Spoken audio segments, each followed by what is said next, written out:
રામચરિતમાનસમાં રાવણ અને કુંભકર્ણનો સંવાદ છે.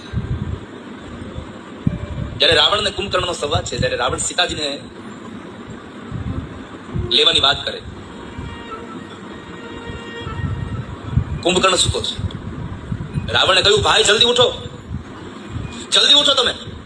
કુંભકર્ણ કહે છે, પણ શું થયું? અરે હું રામની પત્નીને હરીને લાવ્યો છું અહીંયા, સીતાજીને લાવ્યો છું અહીંયા. સીતાજીને હું હરણ કરીને લાવ્યો છું. એટલે કુંભકર્ણએ પૂછ્યું કે એને ભોગવી તે ભોગ ભોગવો?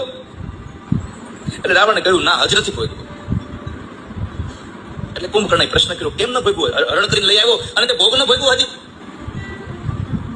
ત્યારે રાવણ બોલે છે કે હું લઈ આવ્યો છું રામની પત્નીને, પણ સીતા રામ વગર બીજા કોઈનું સ્મરણ નથી કરતી. સીતા રામ વગર બીજા કોઈની સામે જોતી નથી ને બીજાને કોઈને સ્વીકારતી જ નથી.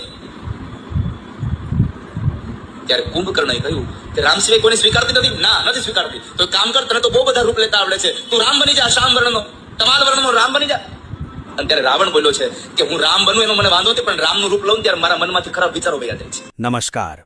ધર્મના નામે ધંધો માંડીને બેઠેલા સુરતના કથાકાર રાધે રાધેવાળા જિગ્નેશ કૌશિક પટેલના ઉલટા દિમાગમાં આપનું સ્વાગત છે.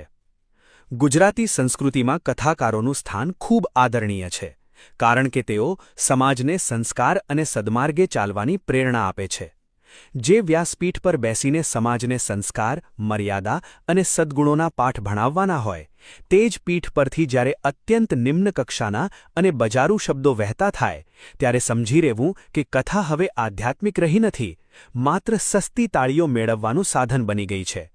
ધર્મના નામે ધંધો માંડીને બેઠેલા સુરતના કથાકાર રાધે રાધેવાળા જિગ્નેશ દ્વારા રાવણ અને કુંભકર્ણના સંવાદ વિશે કથા દરમિયાન જીભ લપસવાની ઘટનામાં ખૂબ જ નિમ્ન કક્ષાના શબ્દોનો પ્રયોગ કરવામાં આવ્યો છે, જે તેમની અજ્ઞાનતા, મૂર્ખતા અને સસ્તી પ્રસિદ્ધિ માટેનું જીવતું જાગતું ઉદાહરણ છે.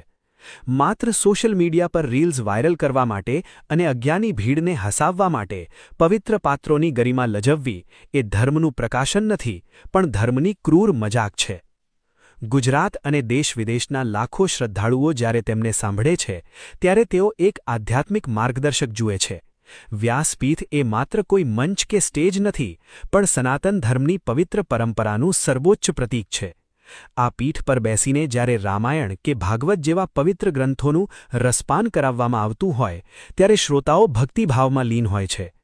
તાજેતરમાં કથા દરમિયાન રાવણ અને કુંભકર્ણના સંવાદની પ્રસ્તુતિ વખતે કથાકાર જિગ્નેશની જીભ લપસી અને જે પ્રકારની ભાષા કે શૈલીનો પ્રયોગ થયો,